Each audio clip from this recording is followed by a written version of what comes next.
7 বছরের ভালোবাসার পর স্ত্রী নিজ হাতে ডিভোর্সের কাগজে সই করল। তারপর আঙুল থেকে খুলে ফেলল তাদের বিয়ের আংটি, নীরবে সেটি টেবিলের ওপর রেখে একটি ছোট সুটকেস হাতে নিয়ে চিরতরে স্বামীর জীবন থেকে চলে গেল। স্বামী তখনও বুঝতে পারেনি সে কি হারাতে চলেছে, কারণ তার প্রথম প্রেম, বহুদিনের স্বপ্নের মানুষ, বিদেশ থেকে দেশে ফিরে এসেছে। তাকে পেতেই সে নিজের স্ত্রীকে বলেছিল, এত বছর আমি তোমাকে শুধু একজন বিকল্প মানুষ হিসেবেই দেখেছি, কখনো সত্যিকারের ভালোবাসিনি। এমনকি ডিভোর্সের বিনিময়ে যত টাকা, বাড়ি বা সম্পত্তি চাইবে তাও দিতে চেয়েছিল। কিন্তু স্ত্রী কিছুই নেয়নি, কারণ সে সত্যিই ভালোবেসেছিল। পরদিন ডিভোর্সের সব কাজ শেষ হওয়ার পর স্বামী তার প্রথম প্রেমিকাকে নিয়ে নতুন জীবন শুরু করার স্বপ্ন দেখতে লাগলো। সেদিন রাতে বাড়িতে বড় আয়োজন করলো। বন্ধুদের ডেকে বলল, আজ আমার স্বাধীনতার উৎসব।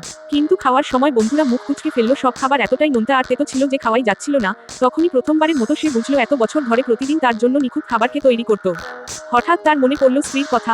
সে অভ্যাসবশত ফোন বের করে মেসেজ পাঠাতে গেল, কিন্তু স্ক্রিনে ভেসে উঠল লাল রঙের একটি চিহ্ন।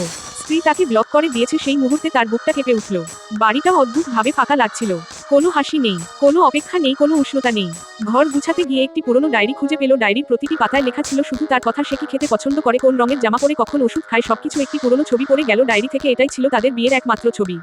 যে ছবি স্ত্রী সবচেয়ে যত্ন করে রাখত, আজ সেটাও আবর্জনার ঝুড়িতে। তখনই সে বুঝল তার স্ত্রী সত্যিই সব আশা ছেড়ে দিয়েছে, আর সে নিজের হাতেই হারিয়েছে সেই মানুষটাকে, যে তাকে নিঃস্বার্থভাবে ভালোবেসেছে। ঠিক তখনই বাহিরে হর্নের শব্দ শোনা গেল। একের পর এক বিলাসবহুল গাড়ি এসে থাকলো।